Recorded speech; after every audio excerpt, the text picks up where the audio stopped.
Hoje recebemos aqui no Colégio Madre Cecília a presença da Andréa Scioli, da Secretaria de Saúde Municipal e coordenadora do Distrito de Saúde Leste. E a presença também da Cristina Hilário, apoiadora institucional do Distrito de Saúde Leste.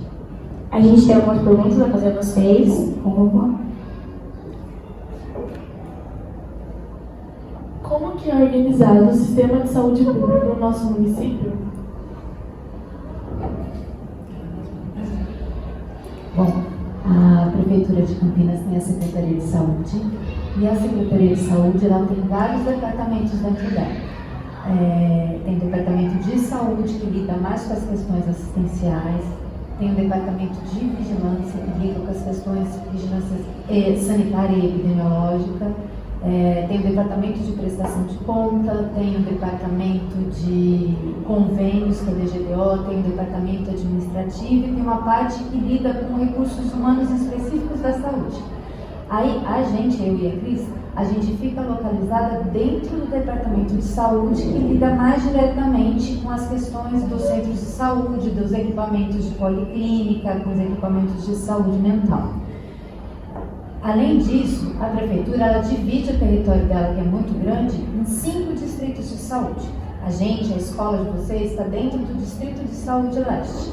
O Distrito de Saúde Leste, ele compreende a região aqui do Taquaral, a região do centro, com toda essa região central, a região do São Quirino, do Jardim Conceição, Vila 31 de Março, do Jardim Boa Esperança, Souza, Joaquim Gídio, Costa e Silva e vai em direção até Jaguaruna, na região do Carlos Gomes, Alphaville e Jardim Miriam. É uma região muito grande, a maior região em extensão territorial do município de Campinas e muito populosa. A gente aqui concentra também uma quantidade boa de universidades e hospitais na nossa região. Para além do Distrito de Saúde Leste, a gente tem o Distrito de Saúde Norte, o Sudoeste, Noroeste e a região Sul. Então, cada distrito desse, ele coordena vários serviços de saúde. Os nossos são esses que eu falei para vocês. Além desses centros de saúde que eu citei, a gente ainda trabalha com os equipamentos de saúde mental. Então, a gente tem 2 centros de convivência, que são equipamentos de saúde mental mesclado com cultura. Eles têm uma outra pegada diferente, não é só da saúde, eles são porta aberta, tem as atividades culturais que acontecem lá dentro. A gente tem um CAPS infantil, tem um CAPS de álcool e outras drogas e tem um CAPS 3 que é para casos mais graves de pacientes acometidos em saúde mental. Fora isso, a gente tem o serviço de policlínica, que tem algumas especialidades médicas lá dentro.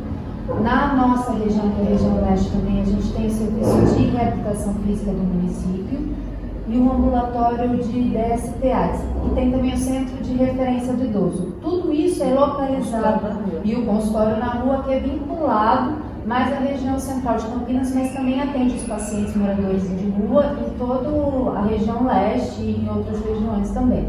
Então, a gente está distribuído dentro da prefeitura mais ou menos desse jeito. Quer complementar, Cris? Acho que é isso. É isso? Dá para ter um pouquinho de noção, né, de como que é? Sim. É isso. A próxima pergunta é: quais medidas são, a seu ver, necessárias e devem ser priorizadas para o aperfeiçoamento do SUS, visando a qualificação do cuidado ofertado às pessoas do nosso município? Para responder essa pergunta, a gente tem que falar do SUS de maneira geral, né? O SUS de Campinas está interligado com o sistema de financiamento, por exemplo, federal e estadual também. O SUS é uma conquista constitucional. Como eu ia dizendo, o SUS é uma conquista constitucional. Ele é uma política pública que prevê inclusão, universalidade, ou seja, para todas as pessoas, prevê a integralidade, que é cuidar do ciclo de vida, cuidar da saúde, de todo o ciclo de vida, e é uma política que traz a equidade como conceito primordial. A equidade, que é um dos pilares do SUS, diz o seguinte: eu vou investir mais naquele que tem menos para que todo mundo fique igual, né? Então, embora seja uma porta aberta universal, a gente sempre olha para assistência das populações mais vulneráveis, a gente se organiza para olhar as vulnerabilidades sociais, sociodemográficas e de economia, por exemplo, para a gente também voltar ações de prevenção, de assistência, de proteção à saúde, sempre escalonando o investimento dos projetos, o investimento da dedicação do profissional para aquelas que são mais vulneráveis primeiro, e vamos abrindo o sistema para todas as outras. O que eu acho que a gente teria que aprimorar isso numa visão mais sociopolítica? O que a gente tem muito que lutar pelo SUS?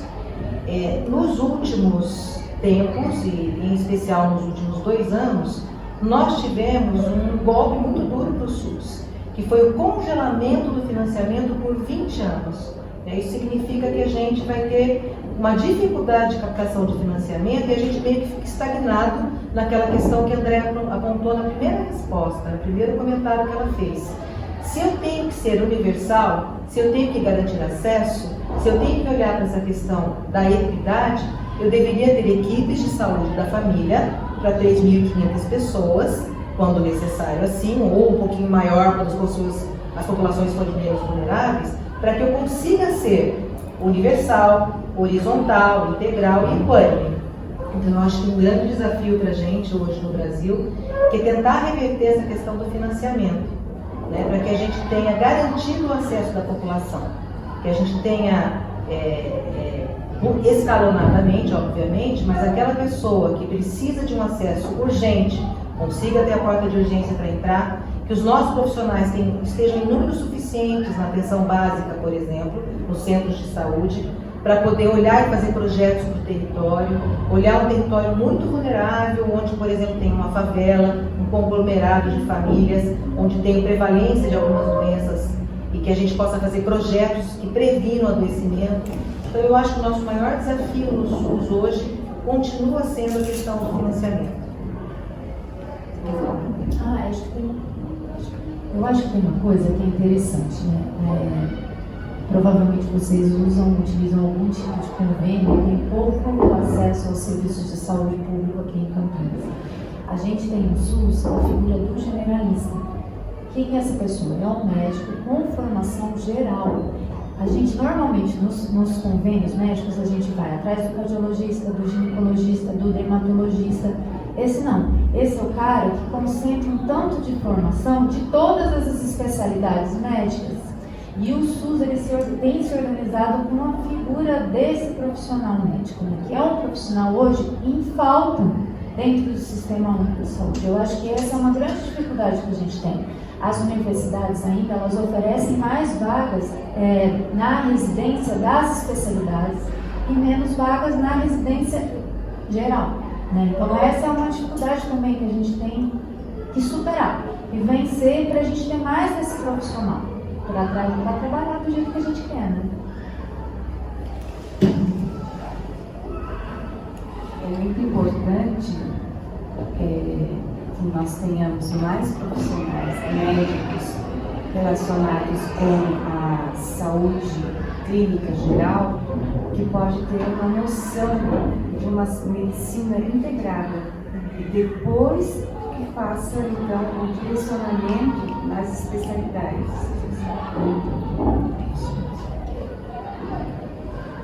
Recentemente temos visto o avanço de doenças tropicais como a malária no norte, sem falar de dengue, zika e chikungunya em todo o país, que pareciam praticamente erradicadas. Como compreender a volta dessas doenças e que relações podemos estabelecer com a falta de investimentos em atenção básica e no próprio SUS como um todo? Essas doenças que a gente chama de doenças emergentes e reemergentes, elas têm a ver com políticas integradas. Então, para que a gente pudesse ter realmente um controle sobre a reemergência de doenças como a malária, por exemplo, a gente teria que ter uma política ambiental muito integrada com a política de saúde, uma política de urbanismo muito integrada com a de saúde. A malária está necessariamente relacionada a desmatamento. Quando eu desmato e avanço para a floresta, eu exponho mais as pessoas. Na questão de dengue, chikungunya, tem a ver com vetores, com a Aedes aegypti, que é muito presente em regiões tropicais. Eles foram importados, né? A Aedes aegypti, olha o nome, eles chegam no Brasil e nos países tropicais com grande facilidade de proliferação, né? Nós somos quentes, úmidos, temos muita chuva. O que a gente tenta fazer na saúde pública em relação a essas doenças? Prevenção. Estar preparado para ações curativas quando necessário, mas a gente tem que focar a nossa ação, combinada com essas outras políticas, em prevenção. Então, por exemplo, que os nossos agentes comunitários de saúde e agentes de controle ambiental fazem durante todo o ano, independente de ter doença ou não. A gente vai nas casas, ver se tem criadora de mosquito. Né? A gente vai em lugares onde urbanisticamente tenham problemas, acumuladores, locais onde são depositados lixo, para a gente remover criadouros para evitar a reemergência dessas doenças. A Andréa estava falando um pouquinho, eu acho que vale a pena citar assim, a questão do sarampo, que a gente tinha erradicado no país, ele retorna de navio da Europa para a gente teve um caso de um cruzeiro que aportou no Brasil, mas por que será que o Brasil está tendo de novo casos de sarampo se ele tinha erradicado? Porque em algum momento nós perdemos a cobertura vacinal das pessoas. Existe vacina para sarampo, não era para estar tendo caso de sarampo. Se a gente não faz uma política de educação e de comunicação adequada também para a população, as pessoas vão se sentindo seguras e param de tomar vacina. E a gente vai ficando vulnerável. Então o sarampo tem várias explicações, essa é uma delas. Então o que nós estamos fazendo agora? Além das ações de controle, tem um caso, a gente vai correndo lá para fazer o bloqueio do caso, como a gente chama, a gente, paralelamente a isso, está voltando a olhar com muito cuidado para a cobertura vacinal da população, do sarampo e de outras doenças virais ou infecto-contagiosas que são preveníveis. Eu acho que é muito importante mesmo essa coisa do sarampo. Ela demonstra bem que a saúde sozinha, ela não consegue dar conta dos problemas que a gente tem de saúde, porque eles são interligados com outras políticas, que é isso que a Cris está falando, né? A gente hoje em dia percebe que as pessoas, como a Cris falou, se sentem protegidas e não procuram mais atualizar a carteirinha vacinal. E aí, quando a gente tem uma população, uma quantidade maior de pessoas expostas, não cobertas, quando entra um caso, a chance de circular rapidamente é muito grande, né? No caso, nós precisamos ter, então, voltar com a conscientização da vacina, né? Da importância da vacina. Então, o que nós observamos na mídia dizendo que o sarampo voltou por causa da entrada de venezuelanos, isso é errôneo. No estado de São Paulo, não é a origem a gente tem a introdução de algumas cepas que vieram da Venezuela, sim, mas no estado de São Paulo não, veio da Europa. Então, e se a gente for observar, não sei se vocês chegaram a ver, a gente tem nos Estados Unidos grandes surtos de sarampo acontecendo em Nova York, a gente teve uma quantidade grande de casos, e na Europa também. É muito desse movimento das pessoas se sentirem seguras e acharem que não tem mais necessidade de vacinar. Né? Se a gente procurar aqui na escola a carteirinha vacinal de todos os alunos que estão aqui, a gente não sabe dizer de verdade quantas pessoas estão adequadamente vacinadas ou não. E assim vai. A gente estende isso para toda a população do município de Campinas, do estado de São Paulo. É isso que está acontecendo. Quais são as doenças que mais preocupam a saúde em Campinas? As que mais preocupam a gente são aquelas que trazem letalidade ou sequelas importantes para as pessoas. Então, e isso acomete no ciclo de vida jovens e adultos. Então, o nosso foco sempre de preocupação é aquilo que nos chama atenção na mídia, que são as doenças crônicas, diabetes, hipertensão. Então, você às vezes vê numa tabela de publicação de dados epidemiológicos anualmente, olha, morreram tantas pessoas de infarto agudo do miocárdio. Morreram ou estão sequeladas, tantas pessoas porque tiveram AVC, tiveram acidente vasculocerebral. Essas doenças e esses agravos são evitáveis através de políticas combinadas também.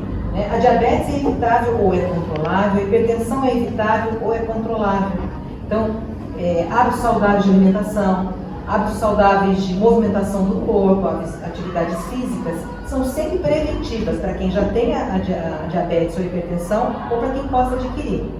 Então, a nossa preocupação é muito voltada para isso, porque isso mexe grandemente com os indicadores de saúde de qualquer lugar. Obviamente que a gente também se preocupa com outras doenças, que são as doenças sazonais, por exemplo. Então ficamos sempre muito alerta quando chega o inverno. A gente se preocupa com asma, com as doenças respiratórias, com várias outras questões. No verão a gente vai se preocupar com dengue, com chikungunya, vai se preocupar com zika, né? Tem a sazonalidade dessas doenças, que são doenças que podem ser evitadas através de atividades de promoção à saúde e prevenção de agravo. Prevenção de agravo, a gente diz, quando eu tenho hipertensão ou tenho diabetes, mas faço prevenção de coisas que vão agravar essa situação. Eu ando, eu me alimento saudavelmente, faço controle da minha pressão. Se eu tenho que tomar medicação, eu tomo adequadamente. E a promoção e a prevenção da doença em si é quando ela não está instalada. Muitas vezes eu tenho atividades de comunicação de saúde, de educação de saúde, de promoção do autocuidado para desenvolver. Acho que é isso, é interessante um dia, se vocês quiserem olhar, o gráfico de mortalidade do município de Campinas. Vocês vão encontrar lá os tipos de câncer que mais matam no município. Então, entre as mulheres, o câncer que mais mata é o de mama e depois de intestino, né?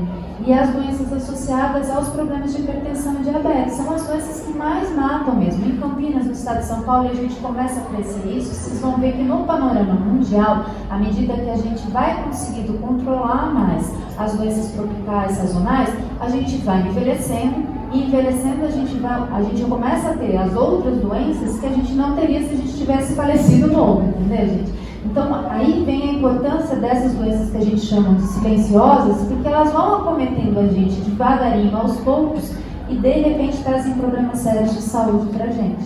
É isso. O envelhecimento da população é um fato real que requer cuidados.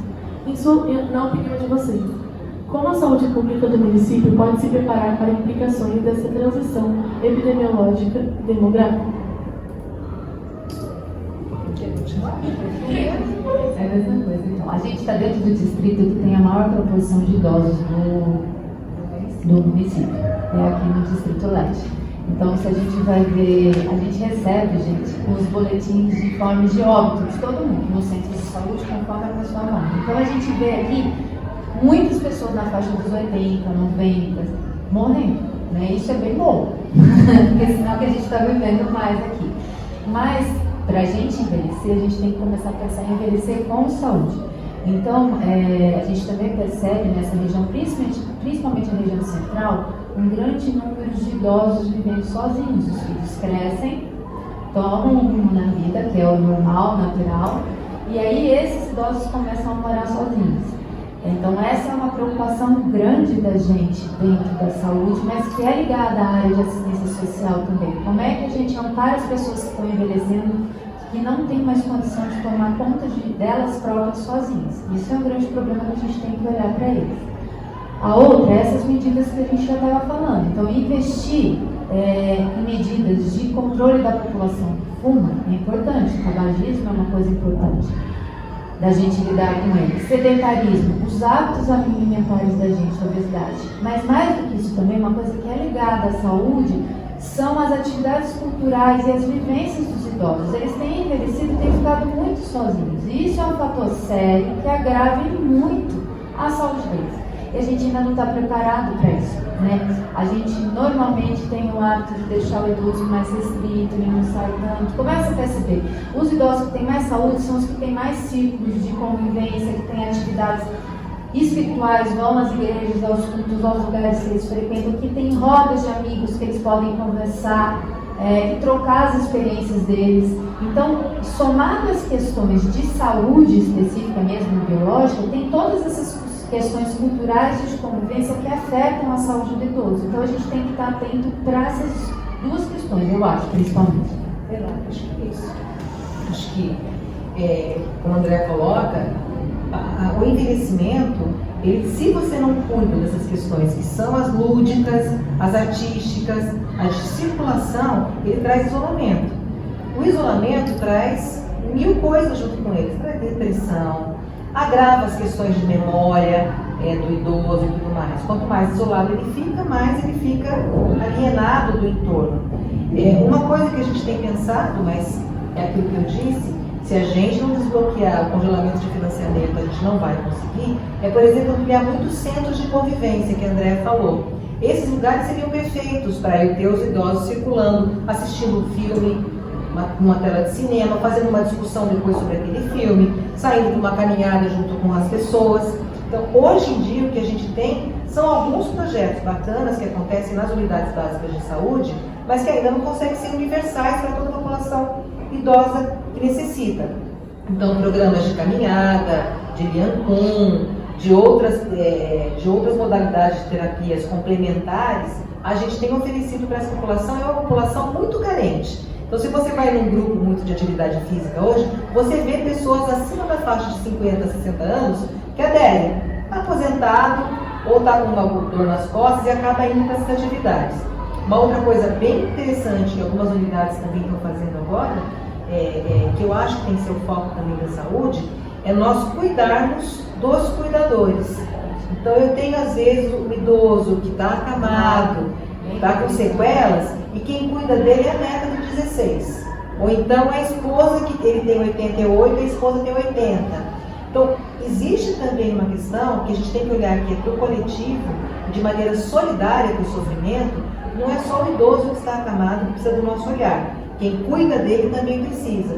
E a gente tem visto também proliferar esses projetos que a gente chama de cuidando dos cuidadores, acolhendo os cuidadores, fazendo roda de conversa.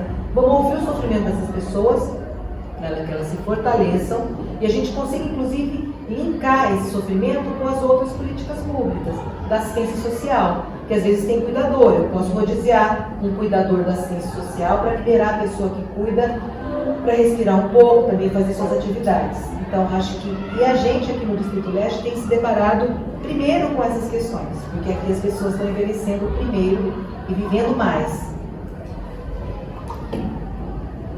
Gostaria só de dar um depoimento com relação ao cuidador idoso. O cuidador, ele também precisa estar amparado.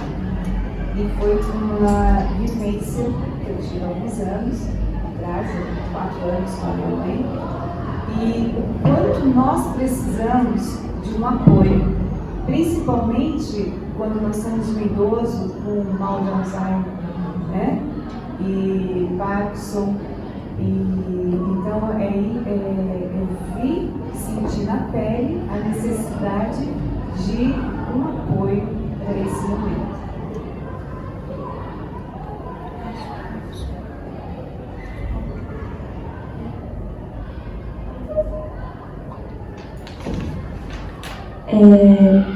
Isso também é aplicável em Campinas para o público mineiro?